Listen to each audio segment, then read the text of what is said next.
Hey Manny, thanks for joining me on the podcast. You're welcome, Andy. Thanks for inviting me on. Absolutely. So, Manny, how long have we been working together for now? It's quite a while. Yeah, I think it'll be coming up to 2 years now. Yeah.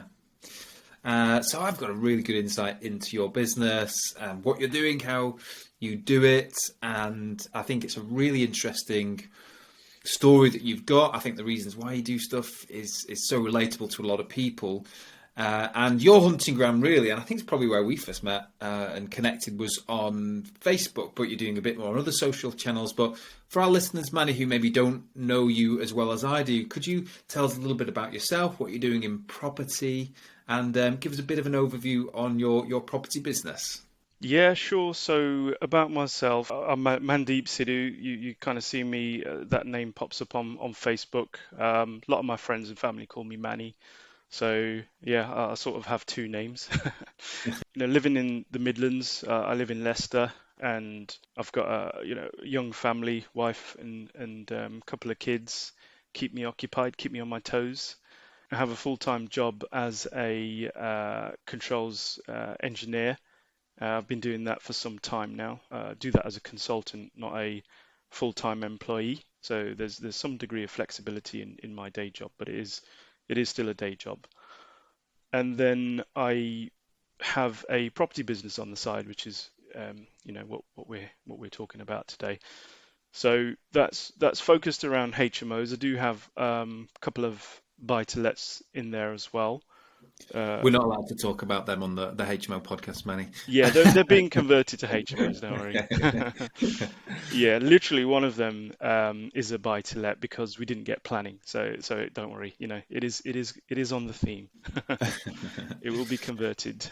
Well, what about your actual business as it looks now, Manny? I know you've got your own stuff, but actually you've also built, and actually this predates when we were working together, a rent-to-rent portfolio, haven't you? And also interestingly, you're kind of living in Leicester, but actually that's not primarily where you invest, is it? That's right. Yeah. So I've been working around the West Midlands all my life, really. And like you mentioned, I started with the rent to rent portfolio in Coventry. Although, living in Leicester, the reason is really that's where my day job is based, and I'm able to get to properties and do viewings and take care of things fairly easily from my desk or quickly nipping out. So most of the HMO portfolios in Coventry, and then I've got a few bits in Tamworth as well. And it's fair to say, isn't it, Manny, that you've been doing this for quite a while now, and you've managed your fair share of tenants and different types of tenants, and you're recently starting to just change the look of your portfolio, aren't you, in terms of that tenant demographic?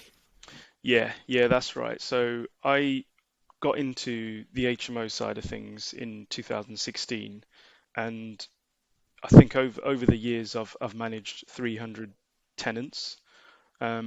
Not all at once, thankfully. That'd You've still got all your hair though, Manny. So No, I haven't. making, It's the you've been angle. you've been doing something right. Lots of it's gone, don't worry. But it was gone ages ago, so it's not the tenants. Like you mentioned, most of that time has been spent with people who have jobs, let's say, so they're not always professionals, and renting the HMO by the room to those people. And that creates a lot of problems. So I kind of looked at things in 2019 when we got together and started to work on the business together. And I just felt it wasn't scalable. So I felt if I continue renting rooms to professionals as I'm doing, then something has to change. That I have to, bring people in. I couldn't really figure out, there's only the systemization and processing is great, but it can't fix all your problems. Um, and when I thought about scalability, I wanted to simplify things. So I kind of craved the simplicity of a single let, but then wanted the returns of HMOs. So, the penny finally dropped, Yeah. and I felt that what I want to be doing is renting to groups of students. And Coventry has two universities. So I felt that that was the missing piece.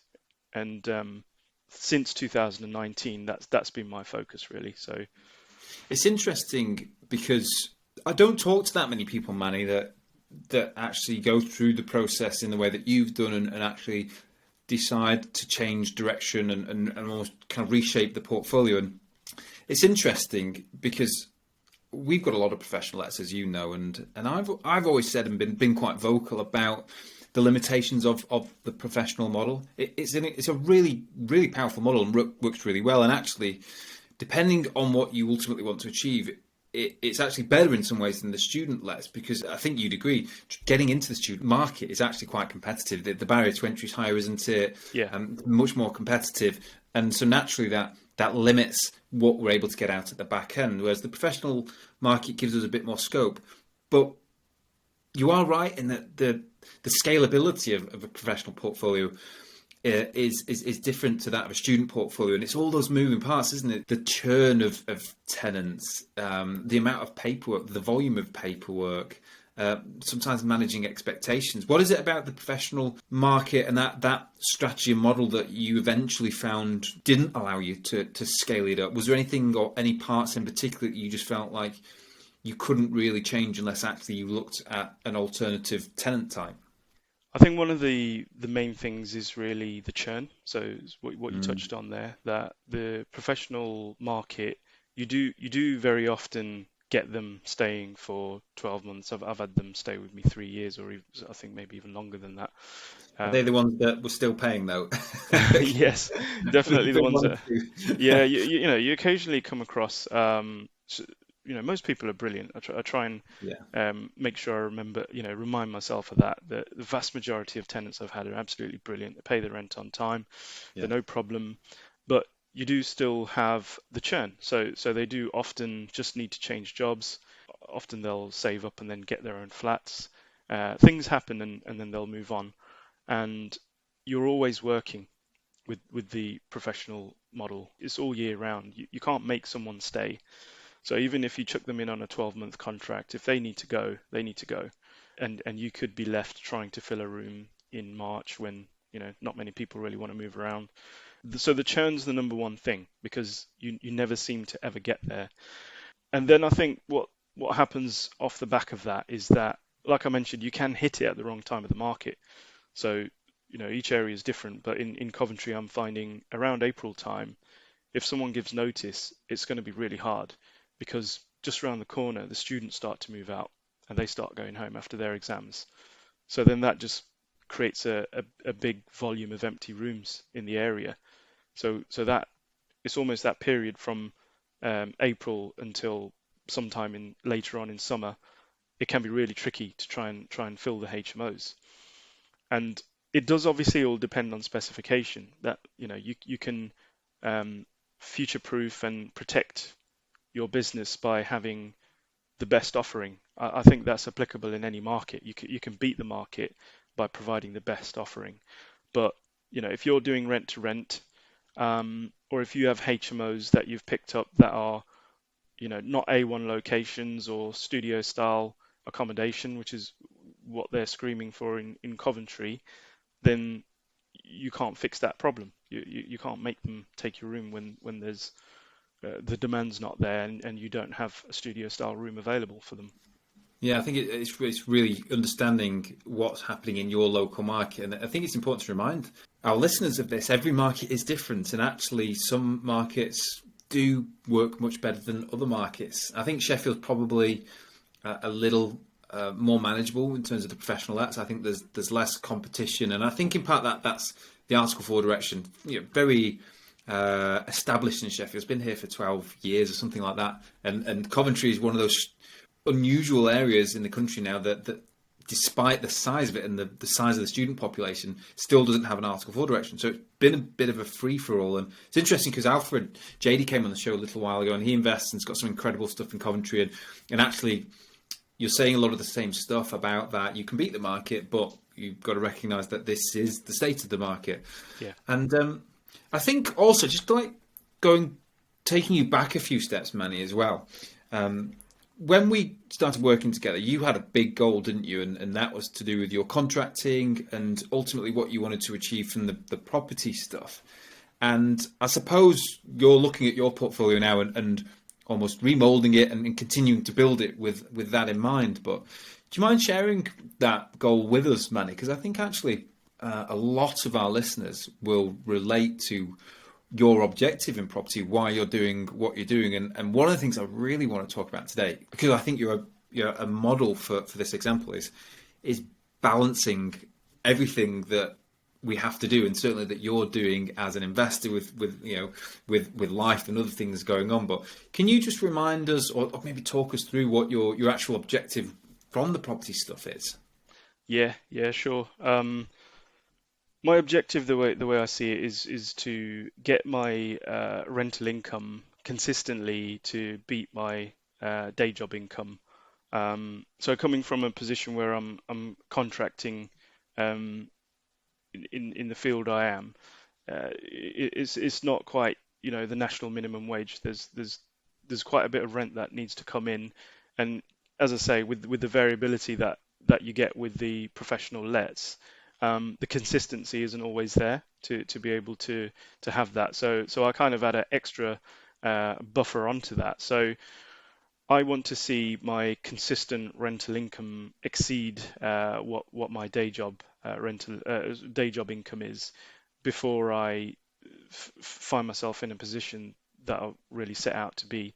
And really, I think it goes back to around 2015 when I was researching into what I can do, because as a contractor you don't have a pension, and it was a problem I wanted to try and fix. So I looked at different options. I looked at pensions themselves and just found them really to be a scam, being brutally honest. You work all your life and you're just paying the fund managers, and whether they beat the market or not, they're getting paid. And at the end of it, it goes in um, a mutual fund, and that is just shocking what you get out of them. So I wrote that idea off, and then the next one I looked at was doing it myself. So I thought, could I do a SIP and have a dabble on my own and pick the shares myself? And I thought that's just a gamble trying to do that. I can't beat the market either. Just as these guys having a go at it with teams can't do it, I'm not going to be much better than them. So I kind of kept looking, and then stumbled into property, um, and I thought that just makes sense. So from 2015, I'd already had property experience. I was an accidental landlord at this point, and it just made sense to build my future, to have that income coming in through properties rather than what people conventionally think of as a pension. And I set myself a goal in 10 years. So I said to myself, in 10 years' time, I want to reach that point where I could, if I want to, retire, because I thought with property I could do that. And that's what really set me off on that course, and that's been my objective. And slowly but surely, I'm getting there. Well, I think I'm very much with you on the pension stuff, Manny. I don't pay into a pension myself anymore. I used to when I was a physio, and I was opted in. It was before I actually had any really financial understanding of that sort of thing. And I've since Yeah, learned a lot more about it. And actually, I do have a plan long term to have a separate pension, but I've ploughed pretty much everything into not just my properties but my businesses, and but ultimately that's found its way back into property, and I don't really have a plan to change that yeah, for the foreseeable. And I'm kind of like you, quite happy to admit where I'm pretty sure I'll do a bad job of it. So stocks and shares and trying to understand that sort of stuff. yeah, I think without spending the time, I think it would be a gamble for me as well. yeah. The thing is that I wouldn't rule out pensions altogether. There's huge incentives if you're in a job, and that opportunity is there for your employer to match. You should absolutely get in there and get what you can.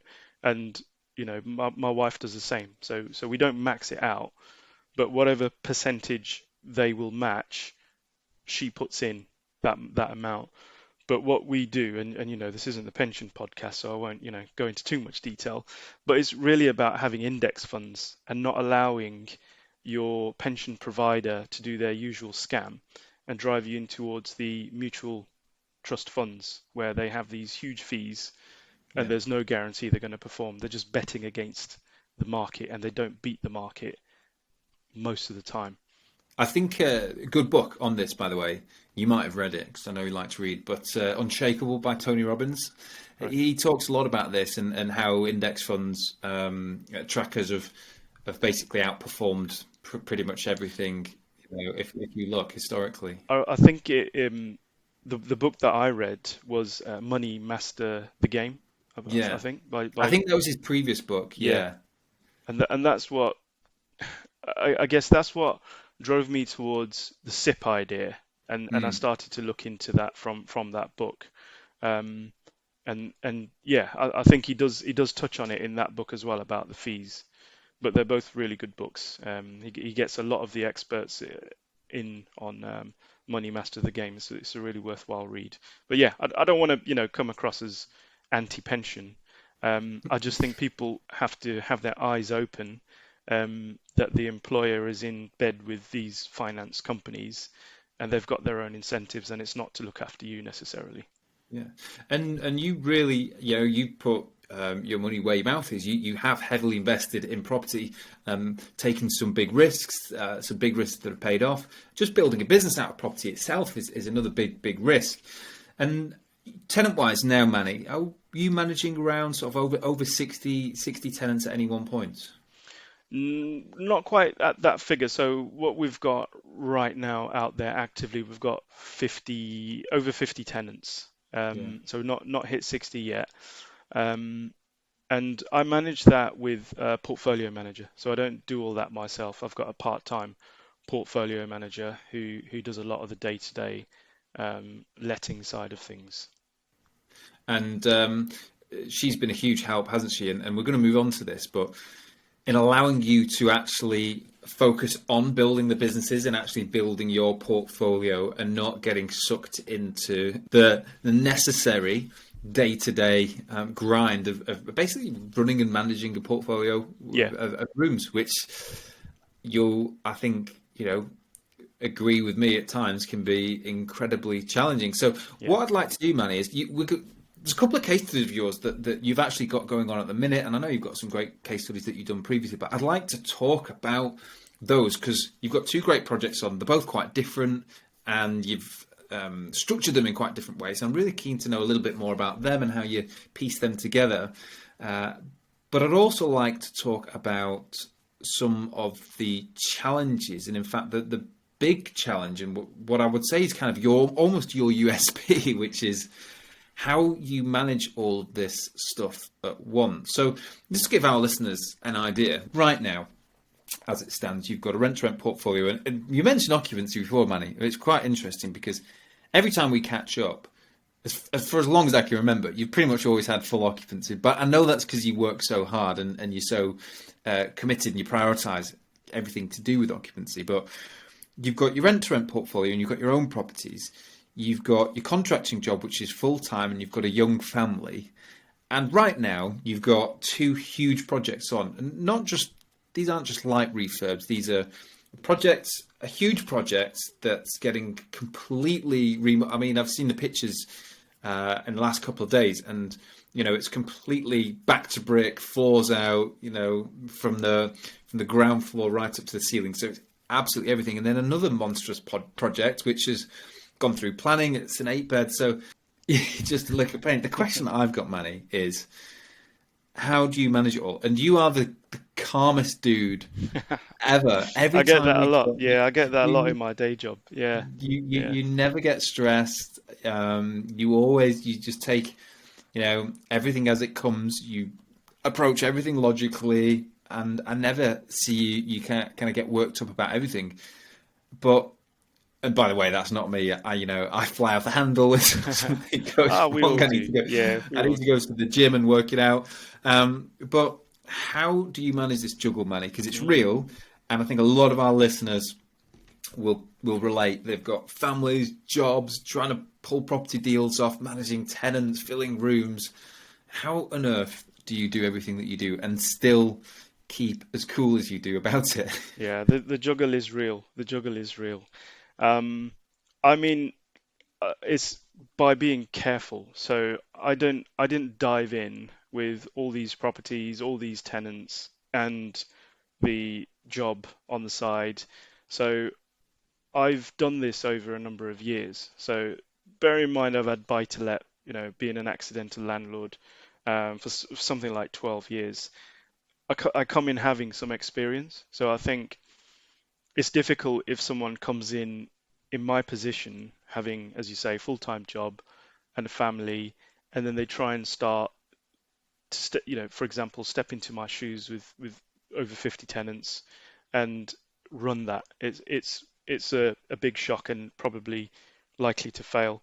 So I always approach things similarly, whether it's in work or whether it's in my property business, which is just take your time.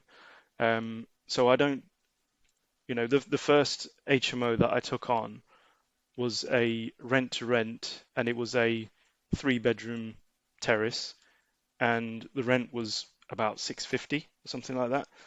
And I made it into a 4 bed HMO, and I just felt very safe. I thought, worst case scenario, I can afford £650 a month rent. So if nobody takes these rooms, I can cover that. I'm not going to spend 30, 40, 50,000. I'm going to spend about 2,000, and I'm going to put some furniture in, do it as cheap as I can. So it's really building it up is the number one thing. Um, that's a kind of overarching strategy to get from where I was to where I am now. And then as things progress, then I add bits on. So it's the learning process, learning HMOs and building the process and systems to run that. And then when I'm comfortable with that, then I scale that up and move along. And then you get curveballs because while I was trying to um, dip my toe in HMOs, which is one of the reasons why I picked rent to rent, was because I wasn't confident if I need to go in and do an 8 bedroom back to brick at that point. I'm very comfortable doing it now. Back then I wasn't. So it's all part of that slow transitional process to get me steadily up to where I want to be. Um, I think that's really useful advice. I think it's so attractive, isn't it? The idea of doing 6, 7, 8 bed HMOs, taking everything back to brick. And of course, all this needs more money. More yeah, money often means more risk. And piecing and structuring deals together that need more and more cash and take longer and require planning and have more logistic considerations definitely do take a lot more in yeah, terms of knowledge and ability yeah, to be honest and to be frank. And I get the attraction of doing big projects. I actually try and avoid them where possible. I really don't like getting sucked into big projects and have found that my real sort of sweet spot and almost comfort zone is with and around the 5 beds, and it is the student lets because they're so easy and so easy to replicate and rinse and repeat. But I totally get that, and I think that's really useful advice because I think coming in as a new HMO investor or a relatively new HMO investor, I think it's easy to feel like you should be doing the bigger projects yeah. because that's where the money is. Because the numbers aren't that sexy. So if you're doing a 3, 4 bed HMO, it's not as exciting as the big ones. That's Yeah. why people get drawn to the big properties. I love my small HMOs. You've got some fantastic 4 beds. Yeah, They just run like clockwork. And the bigger projects, and like I've got some older properties. I've got some properties dating back to the 1850s as well, and of course they come with their own challenges. And slightly newer, more modernised 4 beds are just an absolute breeze. yeah, So it's a good piece of advice you shared. And one of the things about you, Manny, as well, is and you're always doing this in the HMO community, and it's brilliant. And you're always sharing hacks, the small solutions to driving efficiency Yeah. across every area of your business. And actually, individually, each one of them doesn't do a huge amount, but collectively, all these things that you do and that you implement have a big impact, don't they? Yeah, it definitely compounds. So, for example, I'll be in my day job and something might come up, and it's having the ability to use technology to make sure things get done and don't get dropped, but you're able to focus on what you need to focus on. So, some of the important things are really to make that distinction between important and urgent, and do the important things first. And you have to be disciplined to, you know, do a bit of triage on what's coming in, and have the discipline to park what's urgent. Because even though something might have come up and it's past due, so you wanted to get the plan out, and you've got your builder chasing you, and the plan's not out. But if it's not impacting your business and it's only impacting that builder, that's urgent, but it's not important. Whereas if you've got an empty room and you haven't yet got that advert on, that's important. So even though you're late for your builder, and he was expecting that yesterday, get your room on spare room, because that's important for your business. And it's having that discipline and the ability to figure out what is the right task for you to do next. And then, like I say, like having the system so you don't drop things. So for me, it's simple as reminders. So I'll often get things while I'm in the car. Well, not for the last 18 months or whatever. That's not been much of a problem. But I used to spend about more than 2.5 hours commuting. So I'd get a lot of things coming in while I'm driving. And it's the ability to just speak to my car. I love my gadgets and technology. And if they're in the car, even better. And just say, I won't say the words, but because it will start doing it. But, you just say, hey, gadget, remind me to send the builder the drawings tomorrow at 8 a.m. or whatever it is. You just fire that off and it's done, and you just forget about it. There's a really good resource that helped me get all this together. I can't remember the author, but the book's called Getting Things Done. And it's about building a system like this where you can get things off your mind. So if you know there's something to do and you don't deal with it in one way or another, it stays on your mind, and then you feel that pressure. Whereas if you have a system of offloading that from your head, it just releases your tension in that respect. It's everything gets dealt with, but gets dealt with at the right time. Do you know, I feel and experience exactly the same thing, Manny. I'm often triggered by the smallest things. So, for example, sometimes tenants will get hold of my number. It's not difficult, and is it these days to find somebody's number somewhere, particularly if you've got a public profile. And so, for example, tenants are unhappy with something in one of their houses, and they think a quicker solution is through me. They'll find a back door, they'll get hold of my number, and all of a sudden I'll be sat there just relaxing with Jem, and I'll get this message in it, and it might be a rant about the fact that the heating's not working, or something trivial. But that, for me, is a trigger. And while those things aren't completely unavoidable, solutions and various things that we can put in place do mean that they very rarely happen. But I'm the same as you. I need to get things out of my head and down on paper or in the e-calendar, so that my head can be clear and I can focus on the stuff that I need to focus on. I get really stressed with stuff like that, and that's actually something that I learned only in the last couple of years that I need to manage much better. And it's strange, but since doing it and being committed to putting solutions and little hacks in place like that, and actually committing to then maintaining that strategy, I found that my productivity has just gone through the roof, and every day's more enjoyable. There are less triggers, there's much less stress, and I feel like, and it might be the case, but I have a lot more time back to do the stuff that I really want to do outside of the business as well. So anyone who is listening and isn't yet a part of the community, the HMO community, come and join, because Manny's always sharing. He's just dropping these hacks and shares and various links and systems that he uses that I know a lot of our community members go and give a go and say work brilliantly. Yeah. With yours, Andy, with that example there, what I have in place is really training the people that I interact with. So the tenants, handyman, my portfolio manager, builder, the important people that I deal with quite a bit, wife, they, they know they're going to get the best out of me when they send me a WhatsApp. Because what that means to me is it's something I know I need to do. If I'm dealing with something, if it's at work or if it's getting a bit of work done on the property business, if I'm getting my phone ringing, I'm probably not going to pick it up. But if I get a WhatsApp message, you can bet your bottom dollar I'm going to reply to that pretty fast. Um, and the reason is, one of the other things what I do is, have you heard of the Pomodoro technique? Yeah, but basically sort of taking those small snippets of time in the day and then Exactly. That's it. accumulating them. So I, like we do it in projects where we have agile projects and we have sprints. And the whole concept, Pomodoro isn't really that, but there's similarities.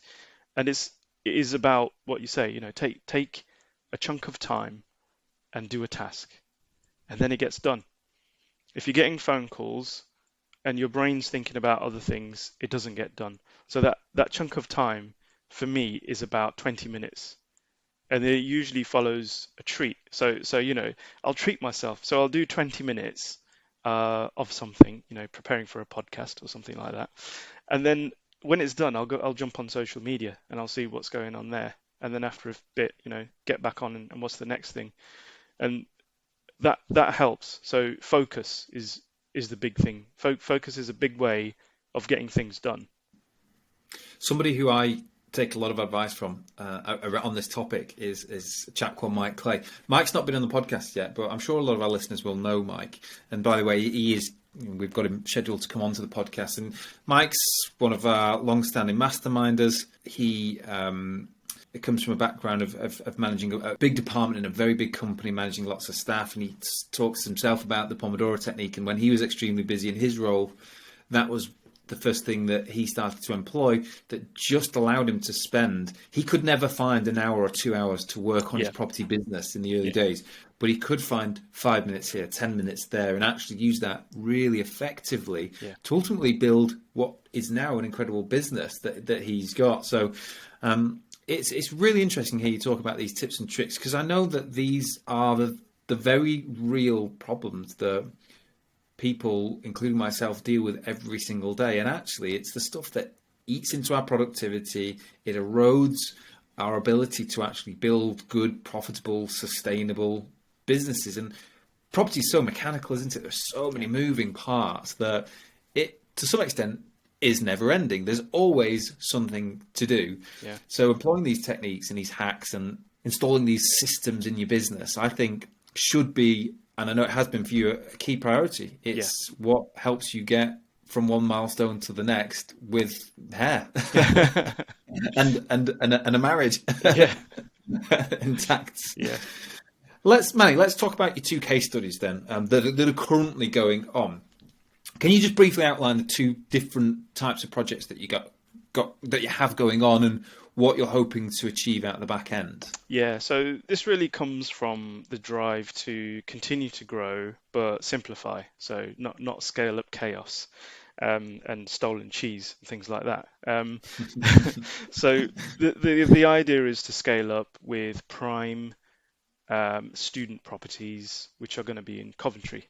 And what I've got going through in the pipeline right now in development. The first one is a 8-bedroom, all ensuite, very prime located HMO. And the second one is a conversion of a 2-bedroom terrace into a 3-story, 5-bedroom, all ensuite student house. So both of these are 5 to 10 minute walk to the main campus, Coventry University. Um, the 8 bedroom is very prime. It's inside the ring road where, because Coventry was blitzed, um, there's just a handful of houses that are like this one. So very lucky to have got this one. That's going to be the 8 bed. So yeah, like you touched on, they're big projects. So we're building these to last. We're building these to keep for a long time and to have as trouble-free as possible. So the refurb's big. They're back to brick, all the floors out. So like I say to people, it's funny because I get an electrician that I'll try to get a price from, and he'll say, can I come and have a look? And I'll be like, well, literally you open the front door and you're going to fall down because we took the floor out. And then you're going to look up and you're going to see the rafters. What are you expecting to come and see? Just have a look at the drawing and give me an idea. Everything's on there. Um, and that is the case, like if you follow what I'm putting on Insta and Facebook, it is quite, I find it stunning. It's beautiful in a way that you just see this bare building and we've opened it all up. We're putting the floors down back to regs. So you know how these Victorian houses have humongous ceilings, really high ceilings. So we're taking advantage of that and making them comply with current regs. So 2.3, 2.2 ceiling height, and that enables us to fit in an extra floor. So we've used that trick in both properties to get extra floor space essentially, and put in extra rooms. It's really clever. So these are two massive projects. What are the budgets on each of these, Manny? So the 2 bed to 5 bed is with contingency £110,000, and the 8 bedroom HMO with contingencies is £135,000. And do you mind me asking how much you paid for each of these, Manny, as well? Sure. So the 2 bed to 5 bed, we bought that property for 160,000, and the 8 bed property we bought that for 284, including all the fees and things. So it was a 265,000 sale price, but it was through a auction scam type company, I Am Sold, where Yeah, it's not I really. bought through them before. Yeah, It's hard work. It's it's hard work. it is not an auction. It is an absolute scam. But yeah, they take a hefty fee, and then we had a bit of an extra fee, which was something that we agreed with the vendor. So between us, we just agreed what we'd have it at, and we built a sourcing fee in. So these are two hefty refurbs, hundreds of thousands of pounds really into refurb costs. The properties themselves were expensive and have needed quite creative finance strategies, haven't they, in terms of lending?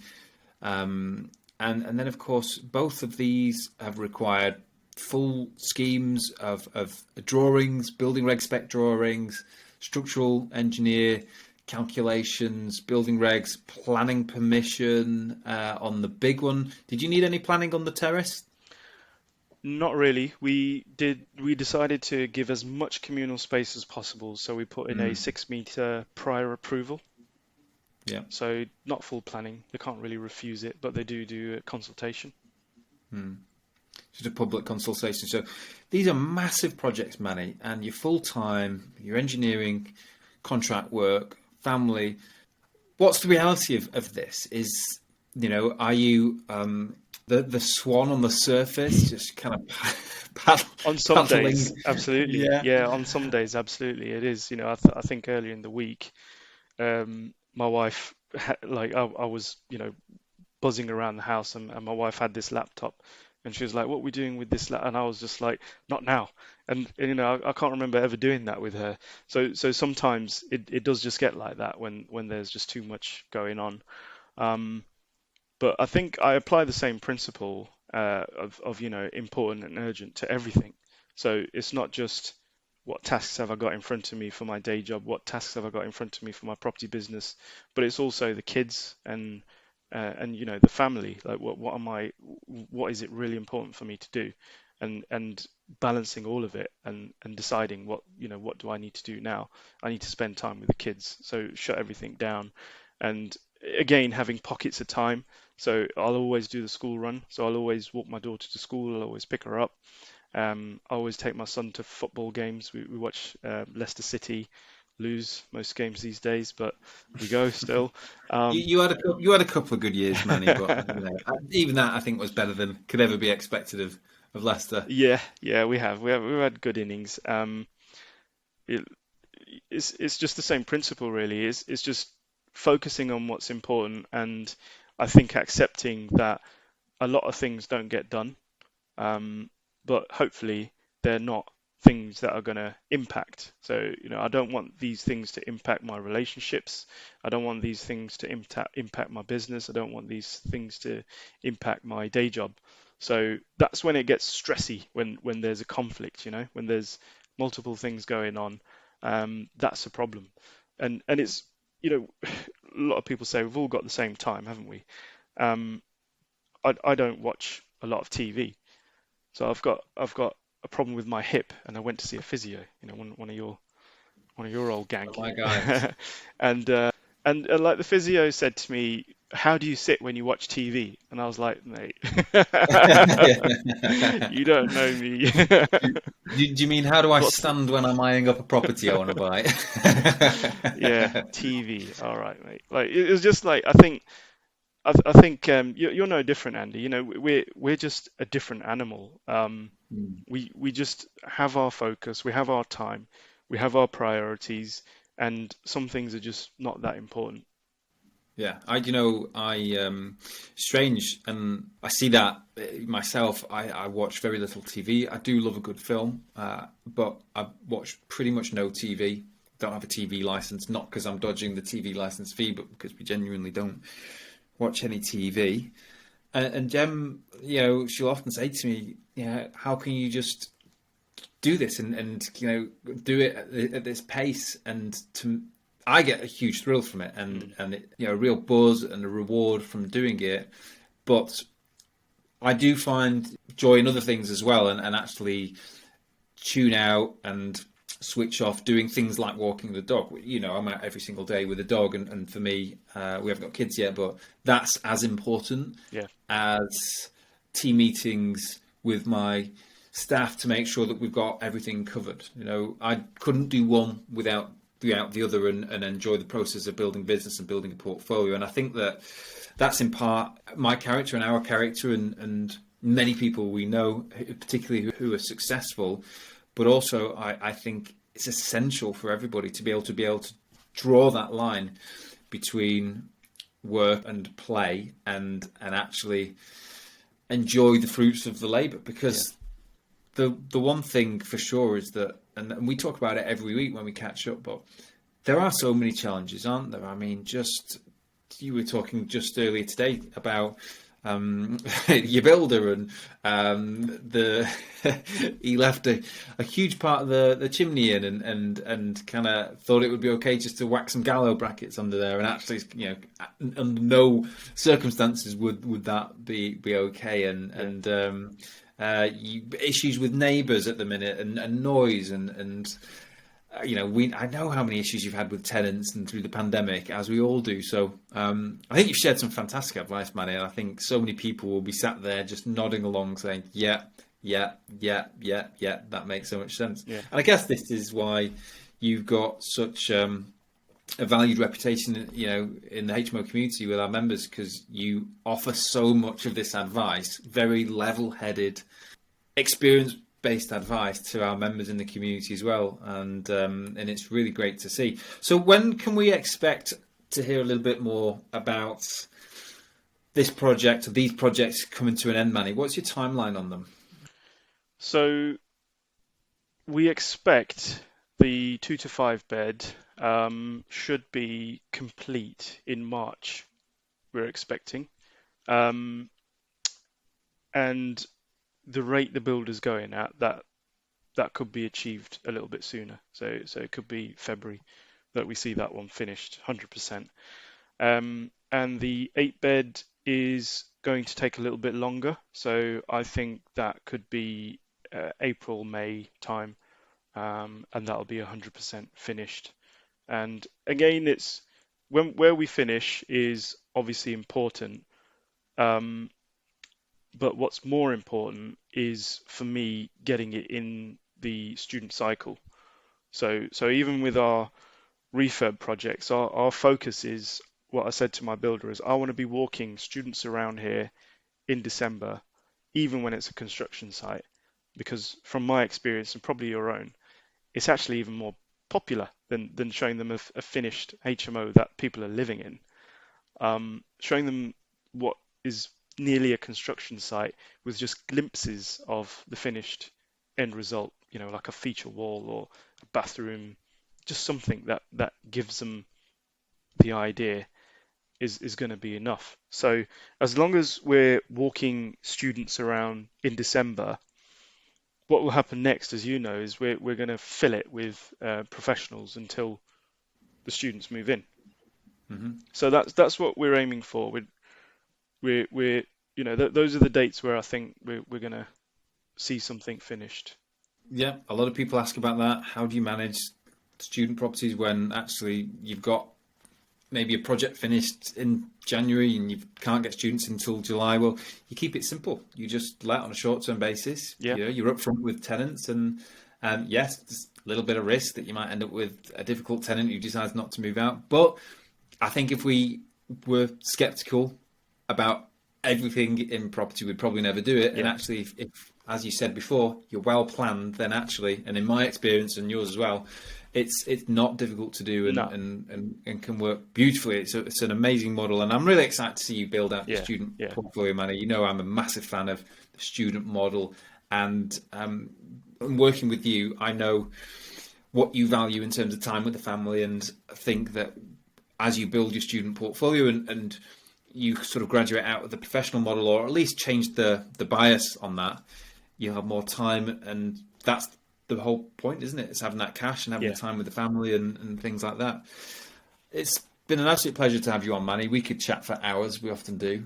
And I'm really keen to get you back once these projects are finished, but our listeners will know that we ask all of our guests to do a case study, and you have also done a case study of one of your existing projects, which you actually didn't talk about today, but it's a great project, so that will be live inside the roadmap. So a bit more about Manny's story, some of the challenges of a deal that he did, and lots of the before and after photos, and of course all the juicy details and the numbers are all there waiting for you. And at some point I'm going to drag Manny back on the show and get him to spill the goss on these two fantastic projects that he's doing. So maybe at some point in Q2 or 3 of 2022, yeah. we'll get you back on to update us, Manny. Thank you so much for joining us, Manny. Where's the best place for our listeners to kind of reach out and catch up with you? Yeah, like you said at the beginning, most of the time you'd find me in Facebook, and there's a group run by a nutcase, the HMO Community. Um, you'll find me in there a lot, defending my cherished title of Member of the Month. Well-deserved member last month, but I'll be honest, Manny, there's some good contenders for October already. Well, the reason, Andy, is I've given them a chance. The other place, what I would like people to do, obviously go into the HMO Community, is find me on Insta as well. So I think probably just in October. I think just in October, whenever you did your last challenge, Andy, Yeah. you pushed me into this. So I'm on Insta more. So find me at manny.logical.property in Insta. And as I say, that's purely to give everyone else a chance in the HMO community group at the member of the member of the month in October. I'm very humble, as you can see. Very, very humble. But the truth is, you are actually incredibly humble, and yeah, a fountain of knowledge. Thanks, Manny, for coming on the show. I knew I'd enjoy it. I've been really looking forward to getting you on, and I'm already really looking forward to getting you back on. Yeah, look forward to it because that means I would have finished some HMOs and that'd be nice.